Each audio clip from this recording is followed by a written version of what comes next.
tonight, wind moves softly across the hills of the Holy Land.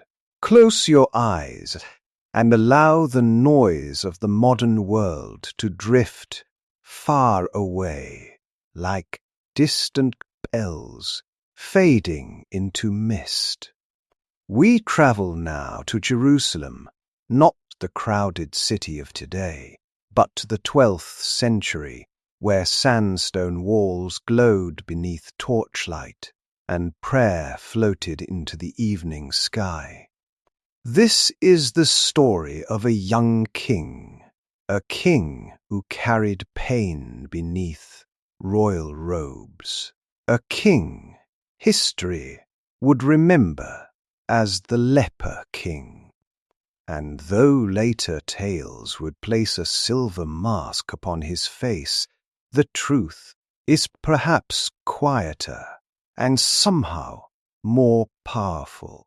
His name was Baldwin. The year was 1174. Jerusalem rested beneath a sky washed with ambered dusk. Pilgrims walked its narrow streets. Merchants packed away spices and cloth beneath striped awnings. Bells rang from churches while distant calls of prayer rolled from stone towers beyond the city. Above them all stood the royal palace, and within it a boy became king. He was only 13. The chamber smelled faintly of beeswax and cedar wood. Candlelight danced along carved walls as noblemen gathered in careful silence. Their robes brushed the floor like moving shadows. Some looked hopeful, others worried, for the crown placed upon Baldwin's head carried more than gold. It carried uncertainty. Years earlier, his tutor had noticed something strange. During lessons and playful wrestling, Baldwin seemed unable to feel pain in certain places. A pin pressed against his arm brought no reaction. At first it seemed curious, then troubling, and finally undeniable. The illness had a name whispered with fear: leprosy. In those days, people understood little of it. Rumors surrounded the disease, like dark clouds. Many feared it. Many misunderstood it. Yet Baldwin remained calm, perhaps because children often possess a strange courage adults lose with time, or perhaps because Jerusalem itself demanded bravery. For this kingdom stood surrounded by uncertainty. To the south and east ruled the mighty Sultan Saladin, a patient and brilliant leader whose land stretched wide across deserts and cities. His armies were disciplined, his ambitions clear. Jerusalem stood between worlds, and now its protector was a boy with an uncertain future. The nobles wondered quietly among themselves. Could he rule? Could he command armies? Could he survive? Yet Baldwin surprised them. He learned quickly, very quickly. At dawn, he studied languages and scripture. By midday, he attended councils filled with arguments over taxes, borders, and alliances. At evening, he trained with knights in the palace yard. The sound of wooden swords striking echoed against warm stone. Though his illness begun its slow and silent work, Baldwin refused softness. He rode horses, practiced strategy, listened more than he spoke, and sometimes, when court discussions grew heated, the young king watched everyone with thoughtful eyes that seemed older than his years. Jerusalem itself shaped him. The city sat high among rugged hills, its walls glowing pale gold beneath the sun. Olive trees dotted nearby slopes. Caravan roads carried travellers from distant lands. At sunrise, Sip smelled of dust, bread, and incense. At night, it shimmered beneath lanterns. But peace here was fragile. Messengers often arrived, breathless from distant forts, raids, disputes, tension along borders, and always, beyond the horizon, the growing strength of Saladin. Yet, tonight, we do not hurry toward war. Sleep, stories move gently. So let us walk instead, beside Baldwin, through the quieter corridors of his world. Imagine the palace gardens, stone fountains whispered softly, cypress trees sway beneath moonlight. Oil lamps glowed among flowering shrubs. The young king sometimes wandered here after council meetings.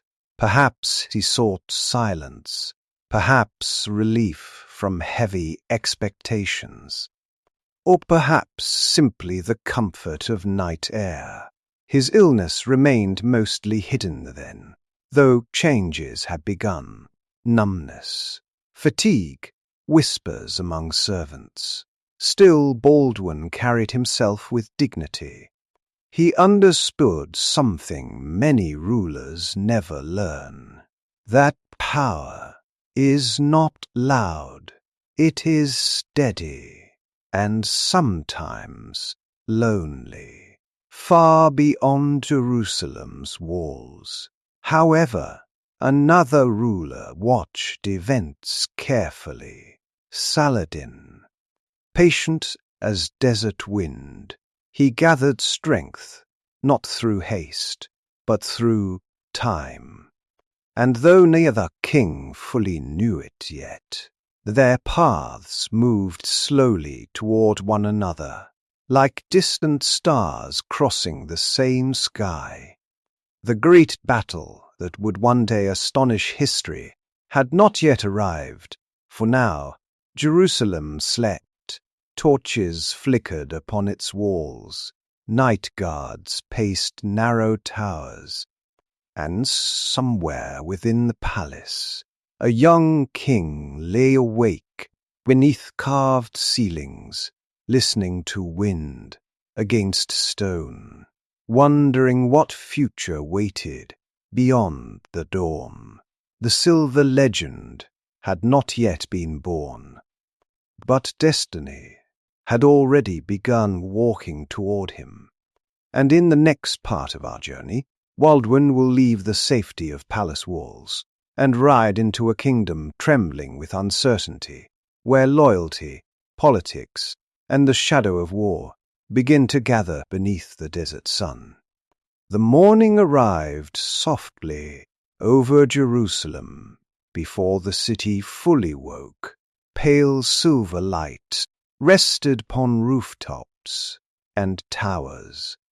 The eastern sky glowed like watered silk, and cool air drifted through the palace windows, carrying the scent of dust and olive groves.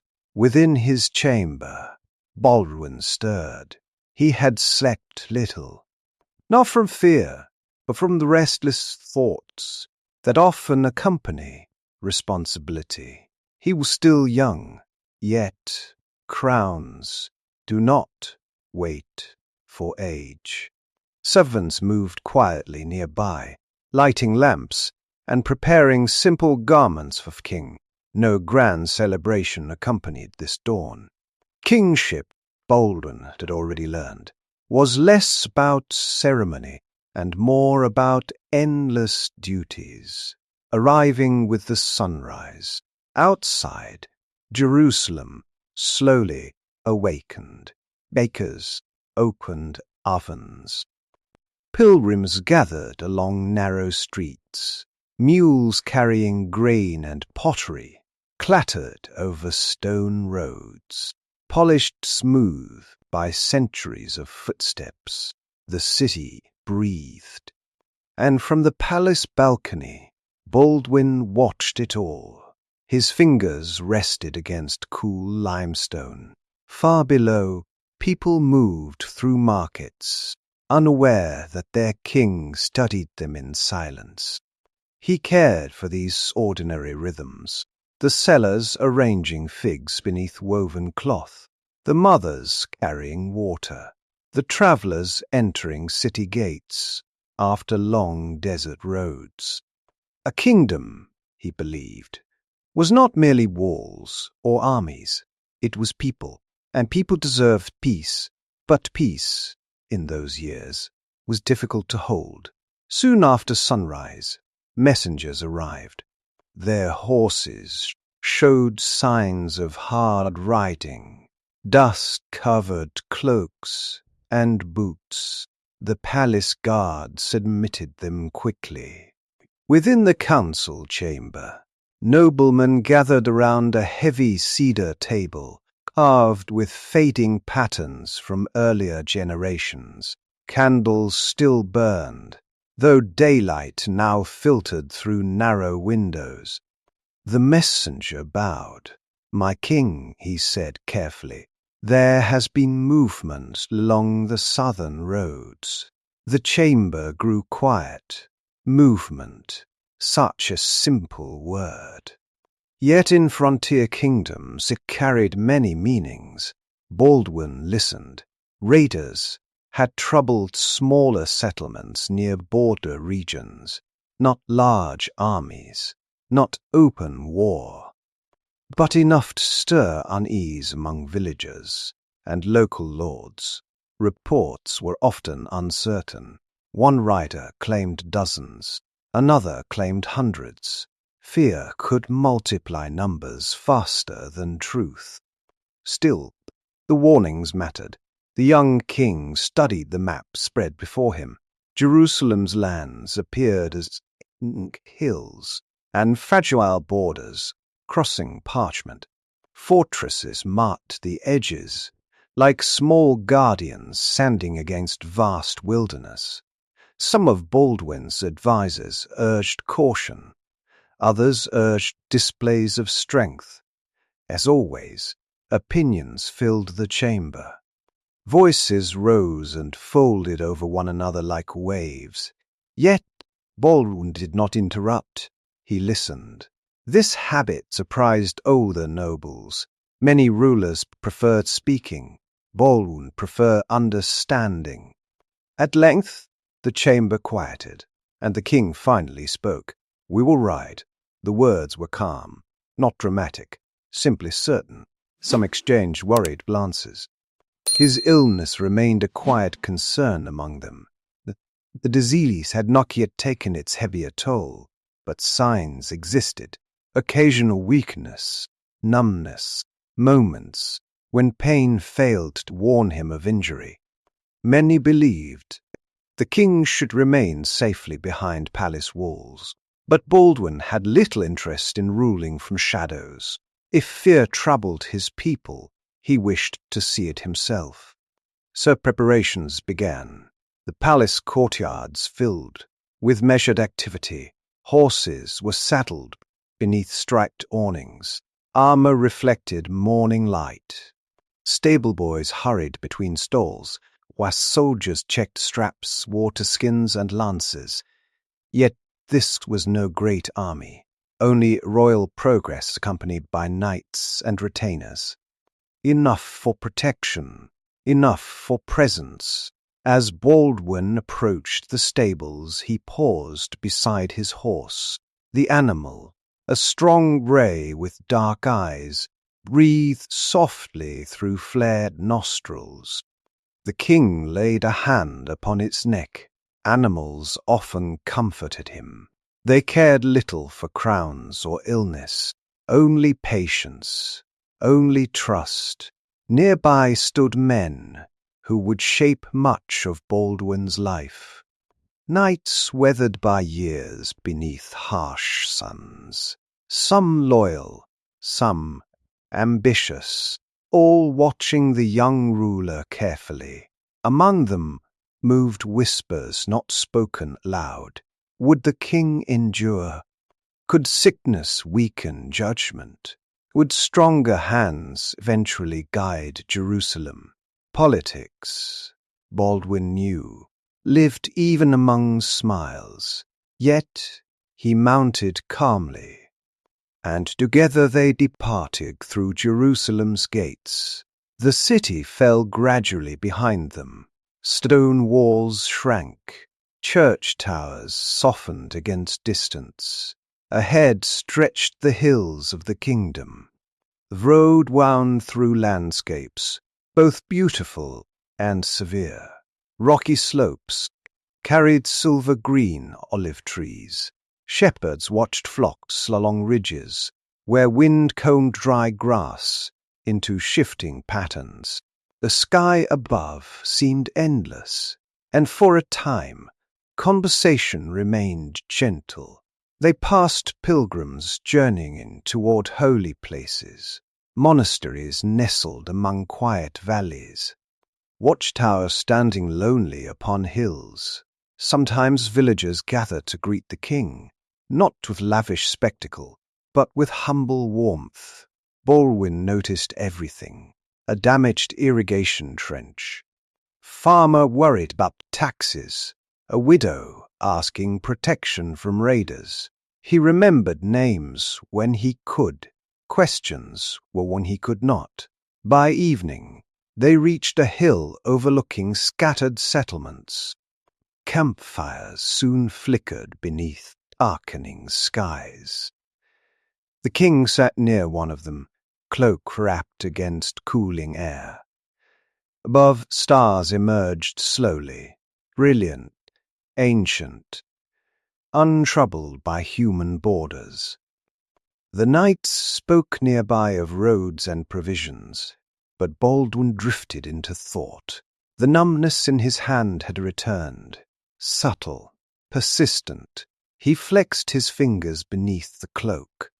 The illness remained with him always, sometimes quiet, sometimes impossible to ignore. Yet he rarely complained. Instead, he watched the stars. And somewhere far beyond those hills, another ruler also prepared his future carefully. Saladin, patient, watching, gathering strength, like distant thunder, not yet heard. The desert carried many secrets between kings, and though tonight seemed peaceful, unseen currents had already begun moving. For beyond the comfort of these campfires, beyond the quiet villages and cedar-scented winds, destiny was slowly guiding Baldwin towards the battle that would define his legend. But that meeting still waited beyond the horizon, and under the gentle watch of stars, Jerusalem's young king closed his eyes beside the fire, while the night guarded its silence. Night lingered gently over the hills. The camp slept beneath a sky crowded with stars, and only the soft crackle of dying embers disturbed the stillness. Horses shifted in their lines. Guards paced quietly among tents, their footsteps muffled by sand and dust. Baldwin woke before dawn. He often did. There was a silence that existed only in those early moments before sunrise, a hush untouched by politics or duty. He had grown fond of it. Pulling his cloak around his shoulders, he stepped beyond the sleeping camp. The air felt cool against his face. From the ridge nearby he could see the land stretching outward in soft shadows. Valleys lay hidden beneath pale mist, while distant hills rose like sleeping waves. For a while he stood alone, no crown, no court, only a young man watching the world awaken. A shepherd's bell sounded faintly below. Then came the first pale line of light in the east. Sunrise in these lands arrived slowly, as though the heavens themselves disliked haste. The darkness softened to violet, then silver, then gold, and with morning came duty once again. The camp stirred. Cooks prepared bread and watered wine. Knights adjusted belts and armor straps, while servants packed tents with practiced speed. Soon the company resumed its journey, following narrow roads that wound southward through rocky country. Their destination was a frontier district where unease had spread. Rumors travelled faster than horses. Stories of raiders, broken truces, movement among neighbouring territories. Not enough to declare war, but enough to trouble the kingdom. As they rode, Baldwin listened to those around him. One knight spoke of fortifications needing repair. Another worried over dwindling supplies at smaller garrisons. Others debated politics in low voices. The young king listened more than he answered. The land itself seemed to change with every mile. Jerusalem's greener hills slowly gave way to harsher country. Olive groves thinned. Stone and sand appeared more often. Wind carried fine dust that settled across cloaks and saddles. Yet even here there was beauty. Wild flowers clung stubbornly between rocks. Falcons circled overhead. Ancient ruins watched from lonely ridges, reminders that many kingdoms had risen and fallen beneath the same sun. By midday, they reached a village surrounded by terraced fields. Children spotted the riders first. Soon villagers gathered along the road, bowing respectfully as Baldwin entered. Their homes were modest, stone walls, flat roofs, narrow windows shaded from heat. Chickens wandered freely, water jars stood beside doorways. The village elder approached carefully. His face carried worry. After greetings were exchanged, he spoke of recent fears. Travellers had reported armed bands moving farther south. Some livestock had vanished. Farmers feared venturing too far from their homes. Whether these were organized raids or scattered thieves remained uncertain. Fear, Baldwin knew, often blurred truth. Still, fear itself deserved attention. The king dismounted and walked among the villagers. He inspected damaged fences, asked questions, listened. Some nobles disliked such closeness between ruler and commoner. They preferred distance and ceremony. Baldwin preferred understanding. Near the edge of the settlement stood a small well, shaded by fig trees. Women drew water, while children played nearby. One small boy watched the king curiously. Baldwin smiled. The child approached, hesitant, but brave. "Are you truly the king?" he asked. Several adults looked embarrassed, but Baldwin merely nodded. The boy studied him carefully. "You look young." Soft laughter spread among the villagers. "So I am," Baldwin replied. The boy seemed satisfied with this answer and returned to his game. Simple moments like these stayed with Baldwin long after councils and treaties faded. For a little while, the burdens of kingship felt lighter, but shadows remained. Later, as the company prepared to depart, Baldwin noticed something unsettling. His glove had rubbed against the saddle and torn the skin of his hand. He had not felt it happen. No pain. Only the sight of blood. Quietly, he wrapped the wound beneath cloth before others could see. The numbness disturbed him more than he admitted. Leprosy moved patiently, not with sudden violence, but with slow certainty. And though he rarely spoke of it, Baldwin understood its meaning. Time, his own might not be generous.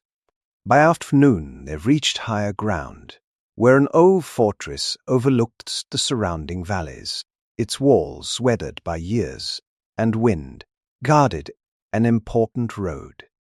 The commander greeted them warmly and led the king along battlements warmed by sun.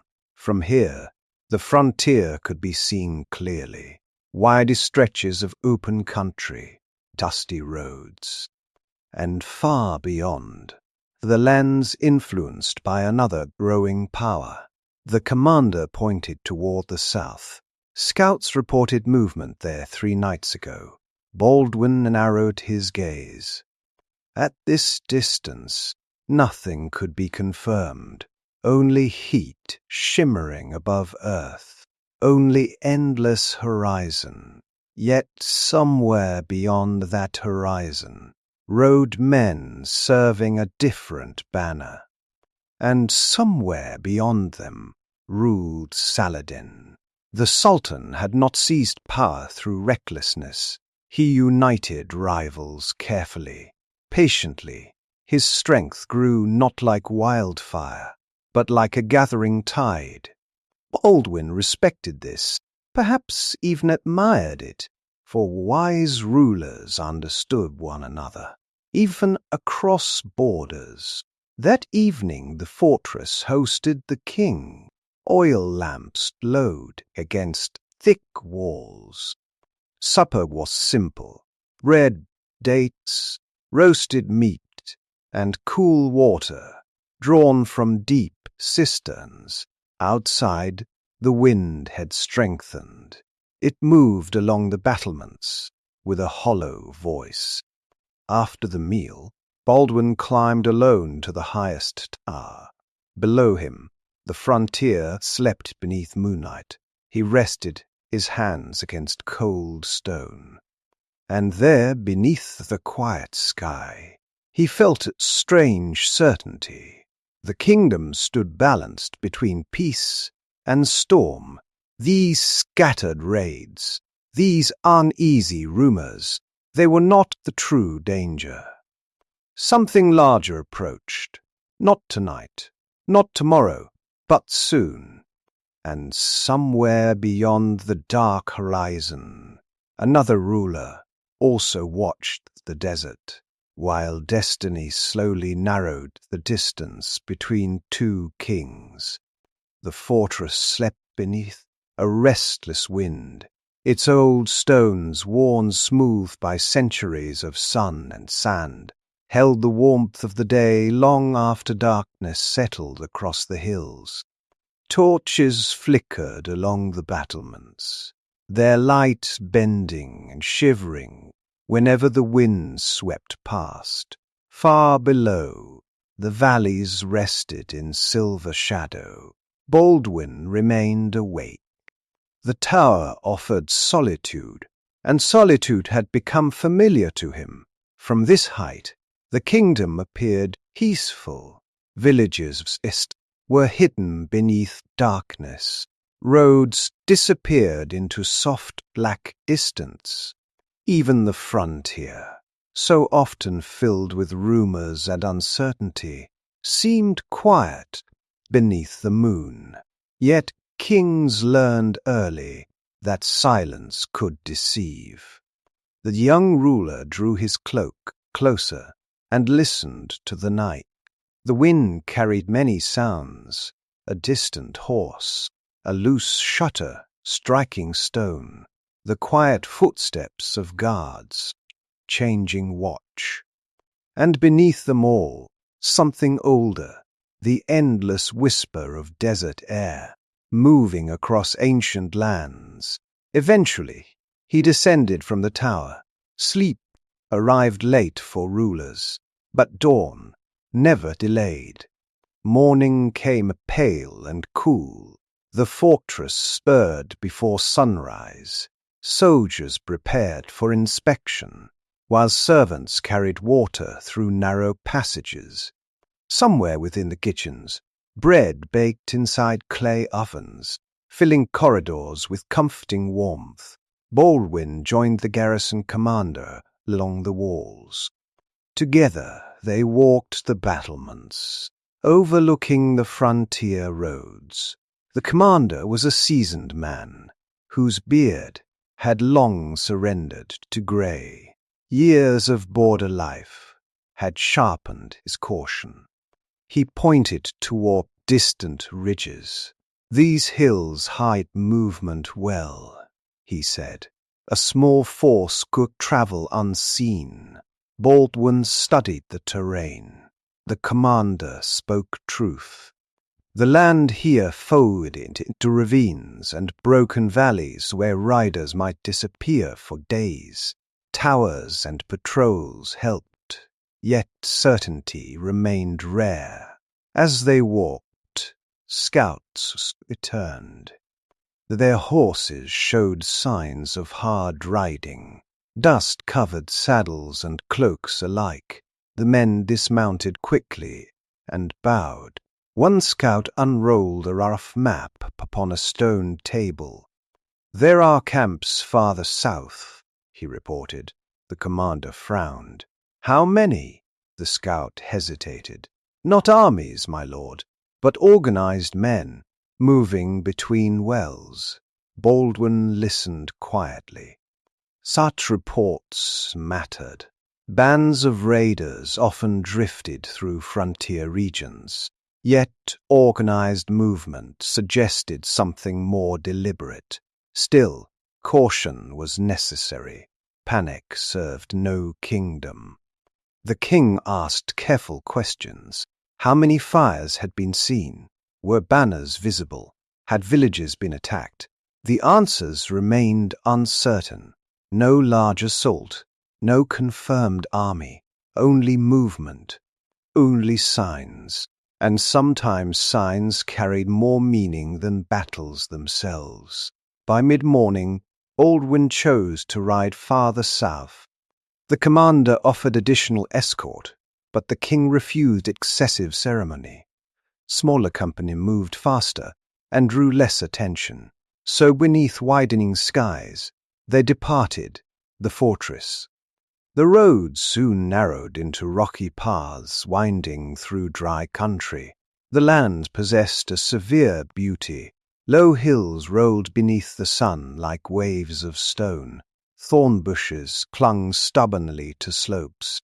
Lizards darted between rocks warmed by morning light, and always a sky, immense, blue beyond measure. Hours passed gently.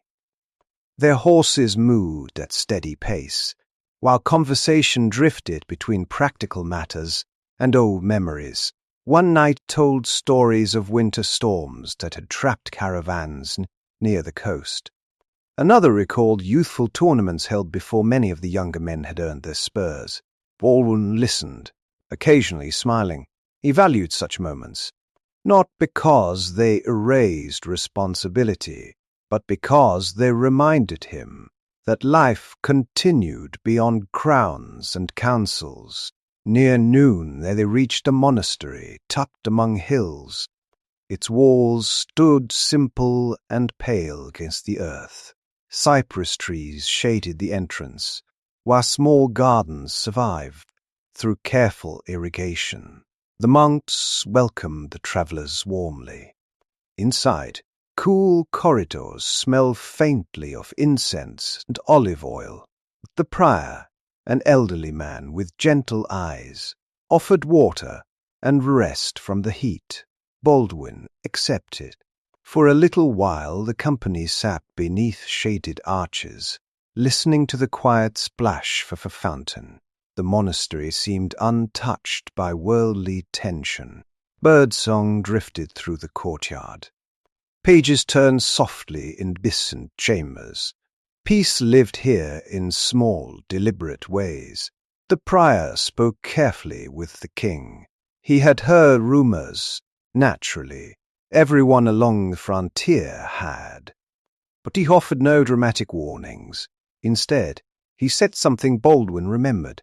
Storms announce themselves differently, Your Grace. The king looked toward him. How so? The old monk smiled faintly. Some arrive with thunder. Others begin with only a change in wind. The words lingered. After rest and prayer, the writers resumed their journey. By afternoon, the heat deepened. Shadows shortened. The land seemed to shimmer beneath waves of sunlight. It was then they found the caravan. At first, only dust appeared along the road, then wagons, pack animals, and weary travelers gathered uneasily beside a dried watercourse. The caravan leader approached at once. His face showed exhaustion. They had altered their route after hearing troubling reports farther south.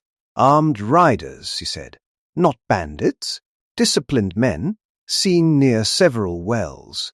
The knights exchanged glances. Baldwin questioned him calmly. The descriptions remained incomplete, yet certain details troubled him. The riders moved with purpose. They avoided unnecessary violence, and they watched the roads carefully.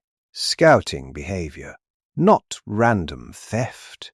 As evening approached, Baldwin led his company toward higher ground, overlooking the southern approaches.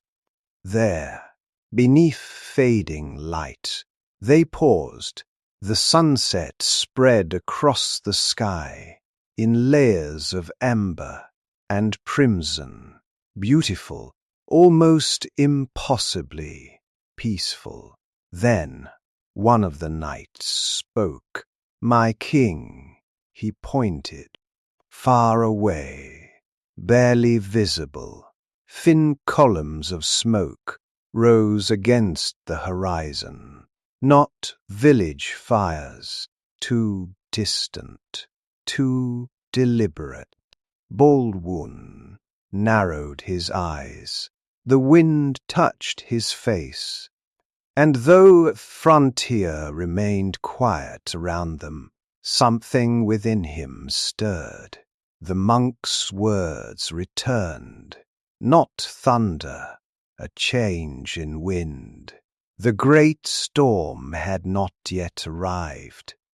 But somewhere beyond those distant hills, men were moving, and history, patient as the desert itself, had already begun taking its next step toward the battle that would one day astonish the world. The evening darkened, the smoke lingered, and beneath the first appearing stars, Baldwin watched the southern horizon in silence. Evening settled slowly upon the frontier. The distant columns of smoke remained suspended against the fading sky, thin and grey, like brushstrokes upon parchment. Around Baldwin and his riders, the hills grew quiet beneath gathering dusk. No one spoke for several moments. The wind moved softly through dry grass and thorn bushes, carrying the faint scent of dust and distant fire. At last the king turned his horse. We camp here. The company obeyed without question. They chose a ridge, sheltered by weathered stone, where they could observe the southern approaches. Tents were few, for this was not a royal procession burdened by luxury. Cloaks and blankets served well enough.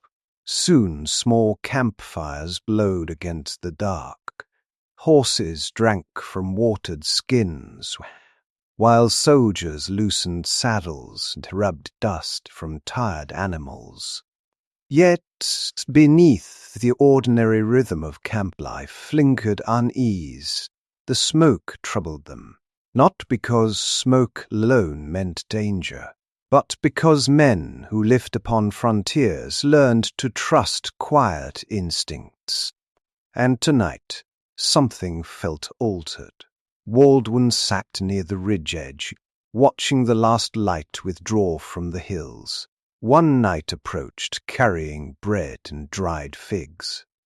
The man was named Gerard, a veteran of many campaigns, whose face carried deep lines shaped by wind and age. He offered the meal respectfully.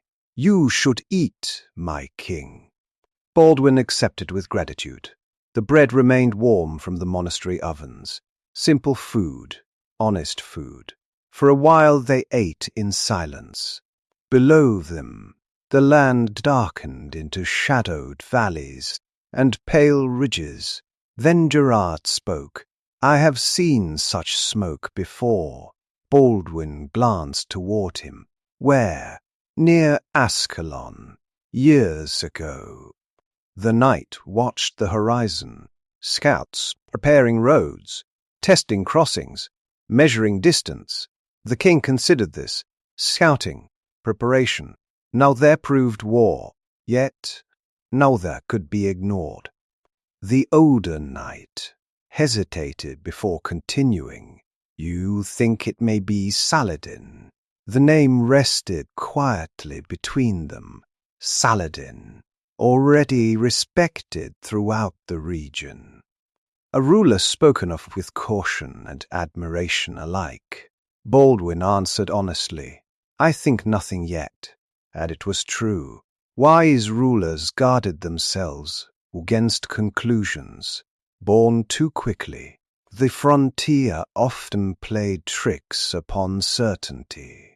Smoke might mean traders, scouts, or merely shepherds cooking evening meals. Still, Baldwin continued watching. Above them, stars emerged one by one. The desert sky possessed a clarity unlike anywhere else. Constellations appeared so sharp and near that travelers sometimes imagined they could reach upward and touch them. Nearby, the camp grew calmer.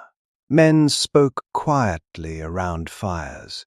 Someone hummed an old pilgrimage hymn, softened by distance. Another polished a sword whose steel caught flickering light. The king listened to these small sounds. They comforted him.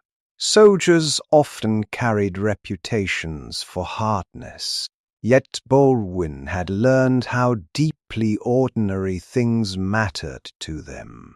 Warm bread, steady horses, laughter shared beside fire, and the reassurance that dawn would come. Later that night, unable to sleep, Baldwin walked beyond the camp. Moonlight silvered the rocks. His boots stirred loose gravel as he climbed toward a higher outcrop overlooking the valleys. The numbness had returned again. His left hand felt strange beneath the glove, neither painful nor comfortable. He flexed his fingers. Nothing. That frightened him more than pain ever could. Leprosy moved patiently through the body, like water finding hidden cracks within stone. He knew its reputation. He knew the whispers. Many feared not only suffering, but isolation. Disease carried loneliness, and kings Baldwin sometimes thought, already lived close to loneliness, even without illness. Reaching the outcrop, he sat upon cool stone. The moon hung above the hills, pale and watchful. From here, the campfires below appeared small and gentle. For a while, he allowed himself simple silence. He thought of Jerusalem, of its crowded streets, its churches and markets, the bells at dawn, the palace gardens.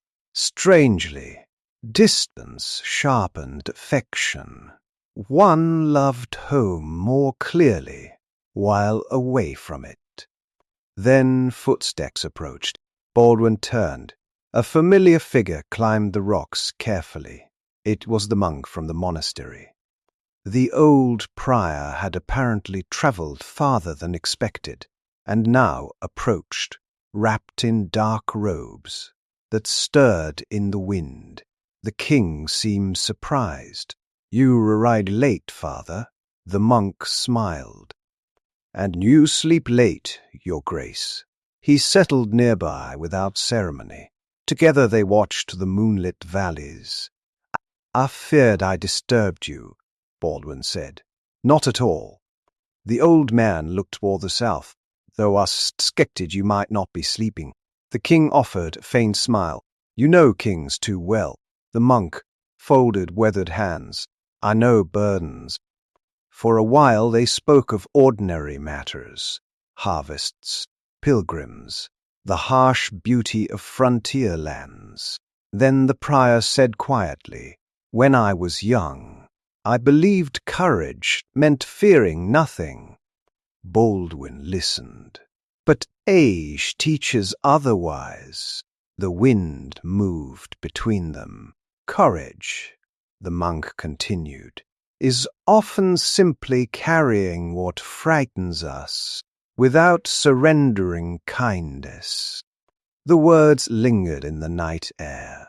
Baldwin looked down at his gloved hand. He wondered whether the monk understood. Perhaps he did. Perhaps old men saw more than they revealed. At length, the king asked, "Do you believe war is coming?" The prior remained silent for several moments. Then he answered gently, "I believe men move according to hopes and fears." "And Saladin?" The monk looked toward the unseen south. "I have heard he is patient." Patient. Again that word. It seemed to follow the Sultan's name everywhere. Not cruel, not reckless, patient. And patience, Baldwin knew, could become formidable. Near midnight, the monk departed. The king returned slowly toward camp. Yet before reaching it, he stopped. Something had changed.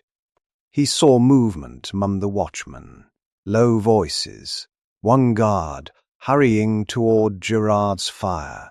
The older knight spotted Baldwin and rose immediately. "My king."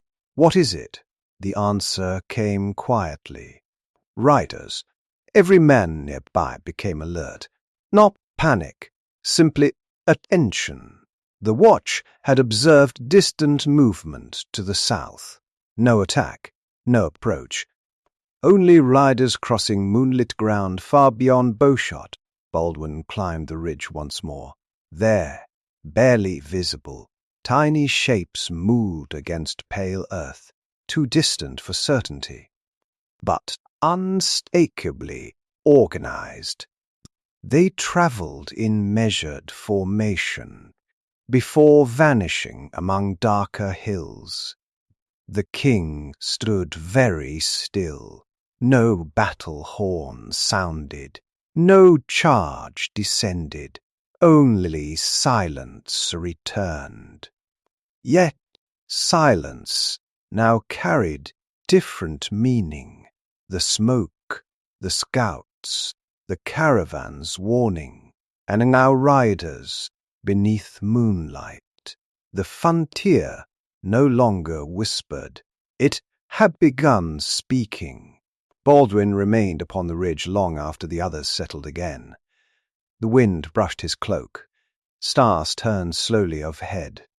And somewhere beyond those dark hills, unseen men rode beneath another banner, while the distance between Jerusalem and destiny quietly grew smaller. By dawn, he knew, decisions would need to be made, for the storm no longer felt distant. It felt near. Dawn arrived, beneath a veil of pale cloud. The camp stirred quietly after the long night of watchfulness. Fires were coaxed back to life. Horses stamped against the morning chill, while men spoke in voices still softened by sleep.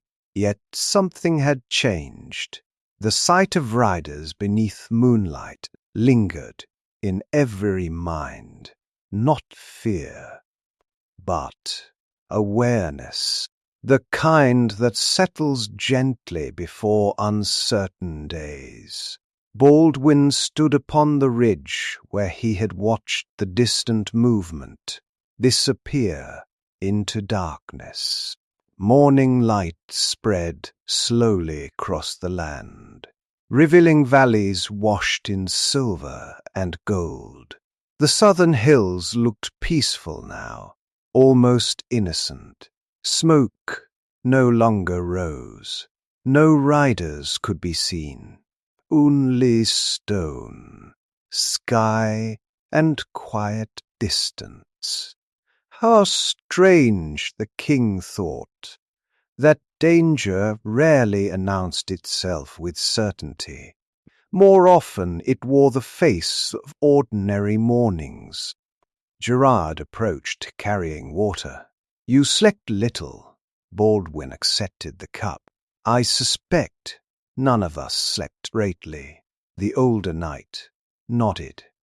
He had already questioned the night watch and examined their observations carefully. "They rode with discipline," Gerard said. "Too steady for bandits."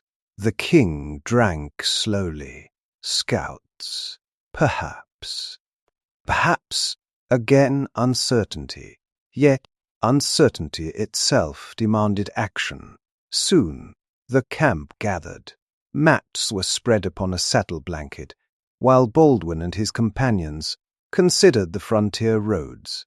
Villages lay scattered across the region, connected by narrow paths and ancient trade routes, winding toward wells and passes.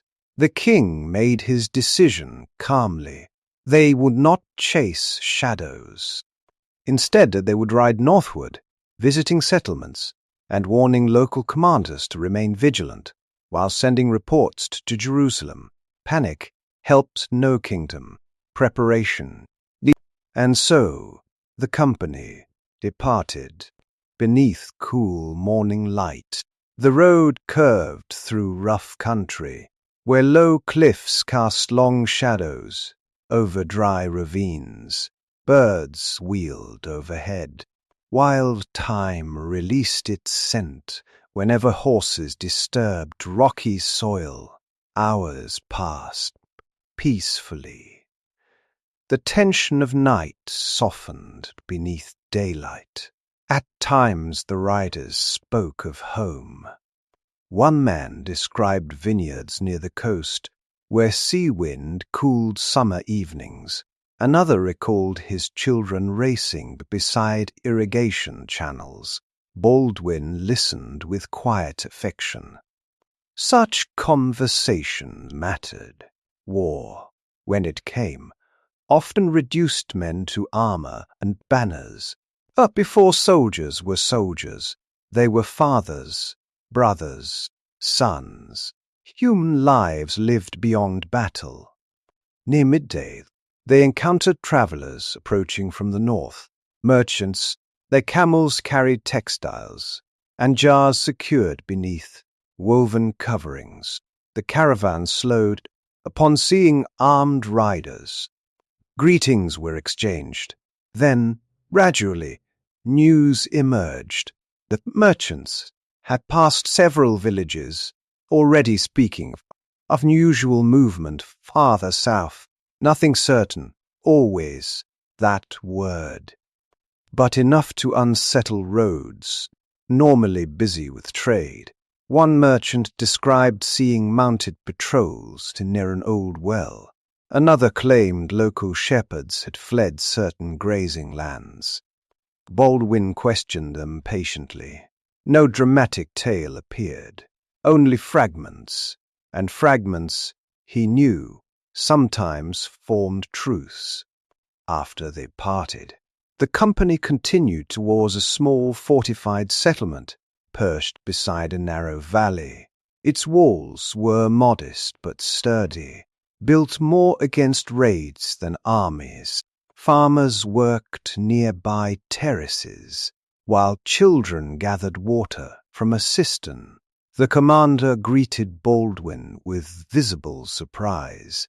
The king's arrival had not been expected, and perhaps have pleased Baldwin slightly. Unexpected visits often revealed more honest conditions. The settlement appeared orderly enough. Stores remained adequate. The walls needed minor repair, but stood serviceable. Still, beneath practical reports, unease lingered. The commander admitted as much. "People hear stories," he said, while guiding Baldwin along the walls. "Some true, some not. And what do you believe?" The man looked southward. "I believe roads have grown quieter." That troubled Baldwin more than rumors. Trade roads were living things. When they quieted, something disturbed the land. By afternoon, wind swept through the valley. It carried dust in pale drifting ribbons, and cooled the heat settling across stone. The king remained atop the wall longer than necessary. Below, ordinary life continued. Women baking bread, farmers repairing tools, goats wandering narrow lanes. Peace seemed so fragile when viewed closely, not weak, but delicate.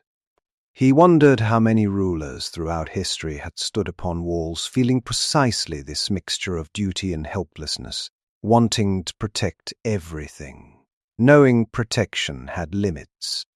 As evening neared, another rider arrived. This one traveled hard, his horse lathered with sweat. Dust covered both man and saddle. The guards admitted him at once. Baldwin descended to meet him. The messenger bowed, struggling to catch breath. "My king, from Jerusalem." A sealed letter changed hands. The king broke the wax carefully. Around him the courtyard quieted. He read in silence. The message came from trusted advisers within the capital. Reports had reached Jerusalem as well. Scouts spoke of increasing movement, connected to forces loyal to Saladin. Still, no invasion. Still, no declared campaign, but enough to raise concern. The letter urged Baldwin's return. The king folded the parchment thoughtfully. The wind tugged gently at his cloak. Returned to Jerusalem. Yes. The kingdom's heart required its king, yet something inside him resisted haste. He climbed once more to the settlement wall before sunset. The western sky burned amber and rose. Far beyond the southern hills, hidden from sight, lay roads where scouts moved and plans slowly gathered shape. Saladin. Baldwin spoke the name only in thought. 2 rulers, both young ones, both carrying responsibilities larger than themselves. Perhaps the Sultan watched similar horizons beneath similar skies. The thought did not comfort him, but it reminded him of something important. Great struggles rarely began from hatred alone. Often they grew from ambition, fear, faith, and history woven tightly together. Night approached softly. Below, lamps began glowing within the settlement. The king rested both hands upon the wall. His numb fingers barely sensed the cool stone. And as darkness returned to the frontier, Baldwin understood that the time for quiet observation was ending. The wind had carried enough warnings. Soon decisions would carry consequences. And somewhere beyond unseen hills, history had already begun moving toward him. Night settled gently over the fortified settlement. Oil lamps glowed within narrow windows, and the valley beyond the walls slowly disappeared beneath soft darkness. Wind moved along the stone passages with a low and wandering voice, carrying the scent of dust and distant cedar smoke. Baldwin remained awake. The letter from Jerusalem rested beside him upon a wooden table inside the commander's chamber. Its message had been respectful, but clear. Return. The kingdom had begun to feel the shift in the air. Reports multiplied. Rows quieted. Scouts observed movement that no longer seemed accidental. Still, the king delayed sleep. A single lamp burned nearby, casting warm light across maps and worn parchment. Shadows gathered along the chamber walls, while outside, guards changed watch with muted footsteps. Baldwin studied the maps once more. Jerusalem sat at the center, like a lantern surrounded by uncertain roads. To the south lay harsh country and scattered wells. To the west, coastal routes and trade. And threading between them all, the delicate lifelines of villages and forts that depended upon order. A kingdom, he thought, was less a possession than a responsibility stitched together from countless fragile places.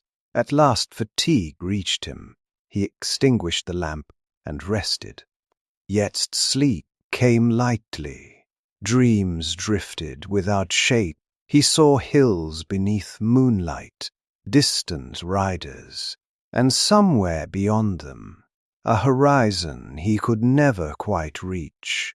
Morning arrived cool and grey. Clouds softened the sunrise, and the settlement stirred beneath gentle wind. Bread baked in ovens, water buckets scraped against stone cisterns. Roosters announced the day with determined confidence. The company prepared to depart. Before leaving, Baldwin met once more with the local commander. Their conversation remained practical: repairs to walls, additional patrols, messenger routes to nearby settlements. No grand speeches were needed. Quiet preparation often mattered more than dramatic promises. The commander bowed. "My king, may God guard your road." "And yours," Baldwin answered. Then, beneath pale morning skies, they departed northward. The return journey felt different. The same hills surrounded them. The same roads wound through valleys and ridges. Yet awareness had changed everything. Now Baldwin noticed details more sharply. Fewer caravans upon the road, farmers glancing southward, while working fields, watchtowers, where sentries lingered longer than before. The land remained peaceful, but peace had grown attentive. By midday, they crossed a narrow pass where ancient stone markers stood beside the road, weathered by centuries of travellers. Here they paused briefly to water horses. Gerard approached, carrying a small bundle of dried dates. "You have been quiet," the knight observed. Baldwin accepted one, with a faint smile. "I was considering how quickly certainty escapes us." Gerard sat nearby. "The frontier rarely grants certainty." The king looked toward distant hills. "And yet decisions must still be made." The older knight nodded slowly. This, perhaps, was among the loneliest truths of life rule. Waiting too long invited danger. Acting too quickly invited mistakes. Kings lived between those two edges. As they resumed riding, clouds gathered overhead. Not storm clouds, only thin drifting layers that cooled the afternoon and cast moving shadows across the land. Along a road, they encountered pilgrims traveling toward Jerusalem. Their cloaks carried dust from long journeys. Some walked with staffs, while others guided mules laden with blankets and provisions. Upon recognizing the king, several bowed. One elderly traveler approached. His face showed exhaustion, but also warmth. "We pray for Jerusalem," he said. Baldwin inclined his head. "And Jerusalem welcomes your prayers." The old man smiled. "There are many roads in this world, my king, yet all men seek ease upon them." After they parted, the words lingered. Peace upon the roads. Such a simple wish, and yet kingdoms spent generations pursuing it. By late afternoon, the riders reached higher country, where olive groves returned to the landscape. Their silver-green leaves shimmered beneath soft wind. Home felt nearer. The sight eased something within Baldwin. Jerusalem might carry burdens, but it remained familiar. And familiarity, he had learned, possessed its own comfort. Then came another messenger. The rider appeared suddenly along a northern road, urging his horse forward with urgency that could be seen even from afar. Dust followed behind, like pale smoke. Gerard frowned immediately. The company slowed. The messenger reached them breathless. He dismounted quickly and bowed. "My king," another sealed letter, another message carried by haste. Baldwin broke the wax.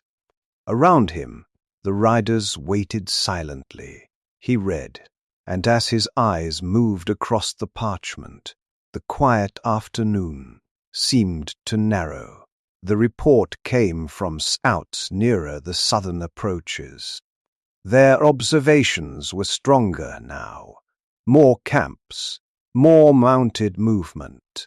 Supply trains sighted near certain wells. Still not an invasion. Still not open war, but increasingly difficult to dismiss. The king folded the letter. No alarm touched his face. Yet Gerard noticed the change. Worse news? Baldwin looked toward Jerusalem's distant direction. Clearer news. That evening, they camped among olive trees. The grove offered shelter from wind, and a gentler landscape than the barren frontier they had left behind. Fires glowed softly beneath twisted branches. The smell of wood smoke and warm bread drifted through camp. Men spoke quietly, though less lightly than before. Awareness had returned, not fear, but readiness. Baldwin sat apart beneath one ancient tree, whose trunk had likely witnessed generations beyond counting. Its bark felt rough beneath his palm. Or rather, he knew it was rough. His fingers sensed only fragments. The numbness had spread again. Slowly, silently, he looked down at his hand, resting against the olive bark. A strange sadness touched him, not despair. Only the quiet knowledge that time moved through all things, through kingdoms, through bodies, through kings themselves. Nearby, the wind stirred leaves into soft whispering. And beneath the darkening sky, Baldwin made a decision. At first light, they would ride hard for Jerusalem. Observation had ended. The kingdom required preparation. Far to the south, unseen beyond many hills, fires burned beneath other camps, where other men followed other commands.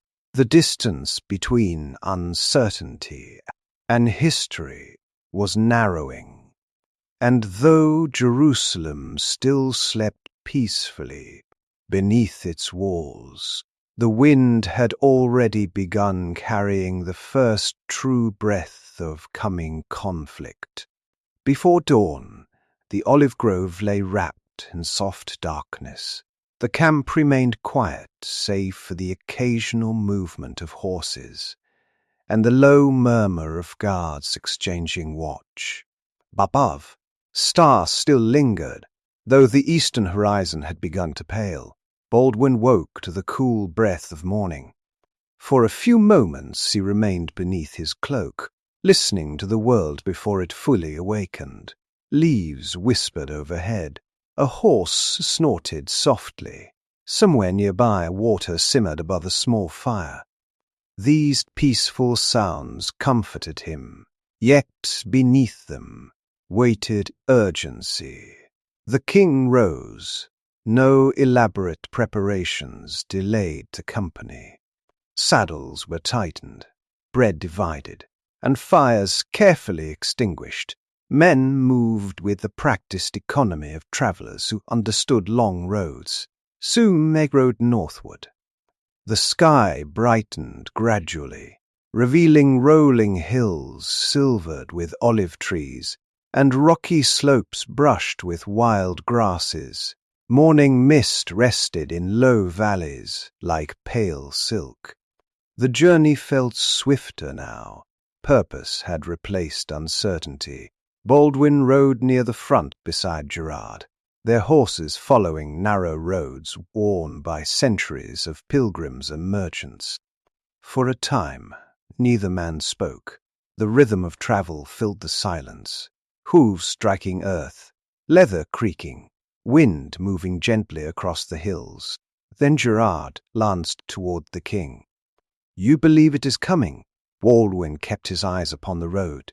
"I believe something's changing." The older knight nodded. "And Saladin?" The name lingered between them again. Baldwin answered carefully. "I believe he prepares with patience." Patience. That same word followed the Sultan like a shadow. Saladin did not rule through reckless charges or sun fury. Report described him as measured, deliberate, and disciplined. Such rulers were often more dangerous than angry ones. The king respected this. Respect, he knew, was not surrender. It was understanding. By mid-morning they reached higher ridges where the land opened wide before them, and there, far ahead beneath the brightening sky, Jerusalem appeared. At first, only pale shapes emerged upon distant hills, then walls, towers. The city rising from stone and sunlight. Even after years upon the throne, Baldwin felt something stir inside him whenever he returned. Jerusalem possessed a presence unlike any other place, ancient, sacred, beautiful, and burdened at once. The company slowed briefly upon the ridge.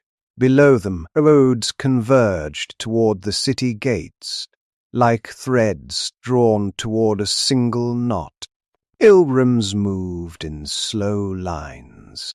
Caravans approached beneath drifting dust. Church towers caught the sun. For a little while, Baldwin simply watched. Cities, he thought, resembled living beings.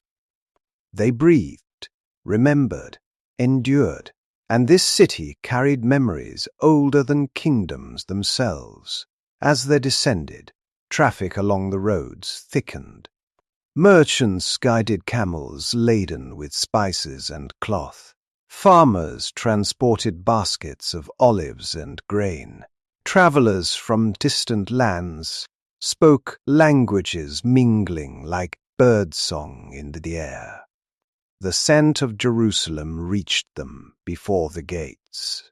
Bread, incense, dust warmed by sunlight. The familiar mixture felt strangely comforting. Guards at the gate straightened immediately upon seeing the royal company. Trumpets did not sound. Baldwin disliked unnecessary spectacle. Instead, respectful greetings followed as the king entered the city. Inside the walls, life unfolded in full motion. Narrow streets twisted between limestone buildings, glowing pale gold beneath the sun. Market stalls displayed copper lamps, woven carpets, figs, and spices, whose scents drifted richly through crowded lanes. Children darted between merchants. Pilgrims gathered near churches. Water sellers called to passers-by. Jerusalem lived, and yet Baldwin noticed something beneath its ordinary rhythm. Conversation quieted when soldiers passed. People watched more closely. Rumors had reached the city. He saw it in their faces. Not panic, but awareness. The same awareness he'd sensed upon the frontier. At the palace, advisers awaited. Their expressions alone revealed concern. The council gathered soon afterward within the familiar cedar chamber. Baldwin had left days earlier. Candles flickered despite daylight filtering through narrow windows. Maps covered the table once more, but now the reports were greater. Messengers had arrived from several districts. Scouts confirmed increasing movement south of the kingdom. Mounted patrols, supply caravans, encampments forming near key wells and roads.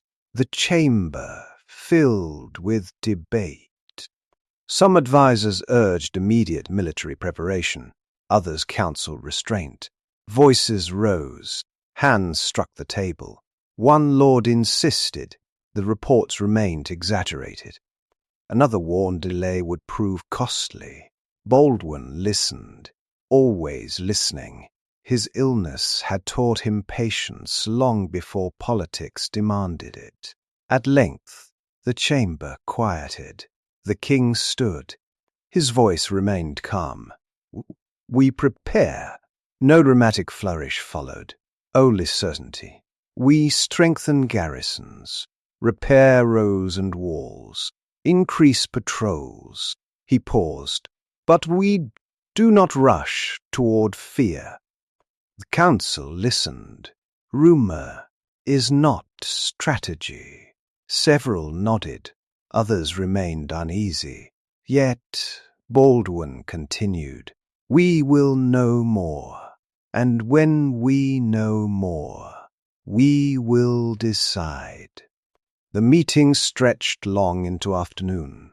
Orders were written.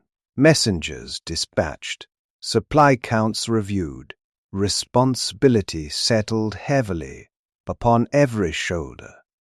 By the time the council ended, sunlight had softened toward evening. Exhaustion touched Baldwin quietly. He left the chamber and crossed toward the palace gardens. There, at last, silence greeted him. Fountains whispered beneath cypress trees. Lamps had begun blowing among flowering shrubs, while birds settled into evening branches. The gardens remained unchanged, a small mercy. Baldwin sat beside the fountain. Water slipped over stone in gentle music. He removed one glove and looked at his hand. The skin appeared pale beneath fading light. His fingers felt distant, almost borrowed. For a moment, sorrow brushed him, not bitterness, only sadness. The body remembered truths power could not command. Yet even here, beneath quiet trees, duty returned. Footsteps approached. A messenger owled respectfully. "My king." Another report. Baldwin accepted the parchment. He broke the seal slowly. And as he read, the fountain continued its gentle song beside him. The message came from southern scouts. This time, the words carried greater weight. Not rumors, not scattered movement, but organized forces gathering beneath banners loyal to Saladin. The king folded the parchment carefully. The evening breeze moved through the cypress branches. And somewhere beyond Jerusalem's walls, far across hills, already darkening beneath sunset, the great storm had begun taking visible shape. For the first time, Baldwin understood with quiet certainty. The coming struggle would not remain at the frontier. It was moving towards Jerusalem itself. And history, patient and unstoppable, had entered its next chapter. Night settled softly over Jerusalem. Beyond the palace gardens, the city glowed beneath scattered lanterns and moonlit stone. Narrow streets quieted as the merchants closed shutters, and pilgrims sought shelter within inns and monasteries. Bells sounded faintly across the hills, carried by cool evening air. Yet inside the royal palace, sleep came slowly. The new report rested upon Baldwin's table. He had read it several times already. Not rumors, not frightened speculation. Scouts, now confirmed, organized forces gathering beneath southern banners. The storm had begun to reveal itself. Still, the king remained calm. He stood beside an open window overlooking the city. Below him, Jerusalem breathed softly beneath the stars. A ruler learned strange habits during difficult nights. Some prayed, some paced, some buried themselves in plans and numbers. Baldwin preferred silence first. Only after silence came thought. The breeze touched his face as he looked toward the unseen south. Somewhere beyond the dark hills, fires burned beneath another camp, where officers studied roads and messengers carried commands between tents. He wondered briefly whether Saladin also stood awake beneath the same sky. Two rulers separated by distance and destiny, not enemies born from personal hatred, but men carried forward by history itself. At length, Footsteps approached. Gerard entered quietly. "The council awaits, my king." Baldwin nodded. The chamber of cedar and stone glowed with lamplight when he arrived. Advisers had gathered once more, though the late hour showed upon weary faces. Maps covered the table. Wooden markers indicated forts, roads, and wells. Messengers stood nearby awaiting instructions. Tonight, the debates sounded different. The uncertainty of earlier days had faded. Preparation now replaced argument. One commander reported strengthened patrols near southern approaches. Another described shortages requiring immediate transport from northern districts. A third worried over vulnerable villages scattered beyond stronger defenses. The king listened carefully. Outside, wind brushed the palace walls. Inside, strategy slowly took shape. "We must understand their direction," Baldwin said. A commander nodded. "If they move toward the coast, we have time. And if not?" another asked. Silence followed. Everyone understood the unspoken fear. Jerusalem. Baldwin rested both hands upon the table. Or rather, he rested them, knowing what they touched.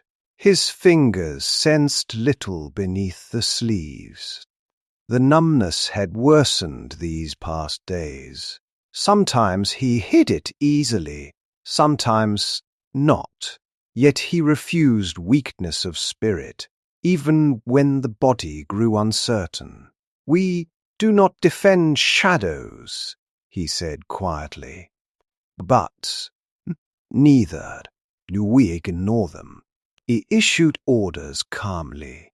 More scouts, faster communication between forts, preparations within key strongholds, and readiness without panic.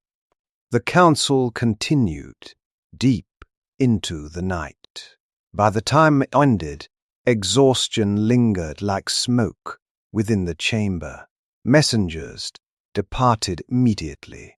The kingdom had begun moving, and kingdoms, once stirred, rarely returned quickly to stillness. At dawn, Jerusalem awakened beneath pale skies. The city seemed unchanged at first glance. Markets reopened. Pilgrims crossed plazas. Bakers prepared bread, whose warm scent drifted through the streets. Yet, beneath ordinary life, tension moved quietly. People sensed it. News traveled without needing parchment. Baldwin rode through the city that morning, accompanied by only a modest escort. He disliked hiding behind palace walls. While concern spread among his people, the streets welcomed him respectfully. Shopkeepers bowed. Children paused from games. Women carrying baskets stepped aside with gentle smiles. The king observed them carefully, not as subjects alone, but as lives entrusted to him. Near the market square, an elderly merchant called respectfully, "God keep Jerusalem, my king." Baldwin inclined his head. "And keep her people." The man smiled faintly. Simple words. Yet they carried weight. As the ride continued, Baldwin noticed something that strengthened his resolve. Though whispers moved through the city, fear had not mastered it. Jerusalem endured. Perhaps cities learned resilience from surviving centuries, or perhaps ordinary people possessed courage greater than rulers often realized. By afternoon, new scouts arrived, dust-coated in their cloaks. Their horses showed signs of hard travel. The reports gathered quickly within the palace, and this time a pattern sharpened. Forces loyal to Saladin moved with increasing purpose near the southern frontier, not wandering patrols, not scattered camps, organized movement supported by supplies and deliberate planning. The chamber grew quiet. Gerard studied the maps. They test the roads. Another commander spoke gravely. And measure our response. Baldwin looked toward the southern markings. The pieces aligned now, slowly, uneasily, but clearly. The Sultan was not rushing. He was shaping the full field before the contest began. Again that patience, again that careful hand. As evening approached, Baldwin climbed to the palace roof alone. The city spread beneath him, glowing amber beneath sunset. Church towers cast long shadows. Smoke from cooking fires drifted upward into cooling air. He loved this view, not for grandeur, but because it reminded him what truly mattered. Not crowns, not reputation, but people living ordinary lives beneath uncertain skies. His hand rested against the parapet, cold stone, or what he imagined as cold. The sensation barely reached him. For a quiet moment, sorrow returned. He was still young, yet illness moved beside him, like an unseen companion. How many years remained, he did not know. Perhaps few, perhaps more than feared. The future remained hidden from kings, no less than shepherds, and suddenly he understood something with remarkable clarity. If battle truly approached, he could not remain merely an observer. The kingdom would need its king visible, present, not sheltered. The decision settled inside him with surprising peace. Below, evening bells rang across Jerusalem. The wind carried their music o'er distant hills, where darkness already gathered, and far to the south, beneath other skies and other fires, armies continued their patient movement. The gathering of banners had begun. Soon roads would fill with soldiers. Soon hooves and prayers and steel would follow. And the young king of Jerusalem, carrying both crown and illness upon weary shoulders, prepared himself to ride towards history. Morning came to Jerusalem beneath a sky of soft silver. The city stirred gently, unaware that history had already begun moving through its streets. From palace windows the first light touched rooftops and towers. Bells sounded across the hills, while merchants opened shutters, and pilgrims gathered for prayer. Yet within the royal court, the day carried uncommon gravity. During the night, new messengers had arrived. Their horses were exhausted. Their faces carried dust and urgency. The reports confirmed what Baldwin had sensed for many days. Saladin's forces were moving northward with confidence, not hidden now, not uncertain. Their numbers far exceeded the kingdom's immediate strength, and many believed the Sultan expected little resistance. The council assembled once more. Lamplight still flickered, though dawn had already entered the chamber. Maps lay open beneath weary hands. Some voices urged retreat towards stronger defenses. Others feared open confrontation. The kingdom's resources were limited. Many seasoned knights remained scattered across distant holdings. The odds appeared difficult, even to hopeful minds. Baldwin listened quietly. His face remained calm. Outside, Jerusalem awakened. Inside, difficult truths gathered around the cedar table. At length, Gerard spoke. If Saladin believes resistance weak, he may move boldly. Another lord nodded grimly. He may already believe victory certain. The chamber fell silent. Baldwin looked down at the map. His fingers rested lightly beside southern roads he could scarcely feel beneath his skin. The numbness remained with him. Sometimes he wondered whether illness sharpened the mind toward certain truths. Pain shouted, but weakness whispered, and whispers often taught patience. The king raised his eyes. "We ride." The words were quiet, yet the chamber changed. Some stared in surprise, others exchanged troubled glances. A younger noble spoke carefully. "My king, the danger is considerable." "Yes." "And your health?" Baldwin met his gaze gently. "My health has accompanied me for years." No anger touched his voice, only calm certainty. "If Jerusalem asks courage from her people, her king must not hide from it." Silence followed. Then, slowly, resistance faded, not because fear vanished, but because courage sometimes moves quietly from one heart into another. Preparations began immediately. The palace courtyards filled with purposeful motion. Armor was inspected, horses saddled. Messengers rode outward carrying orders across the kingdom. The force Baldwin gathered was not immense. History rarely grants comfort through easy numbers.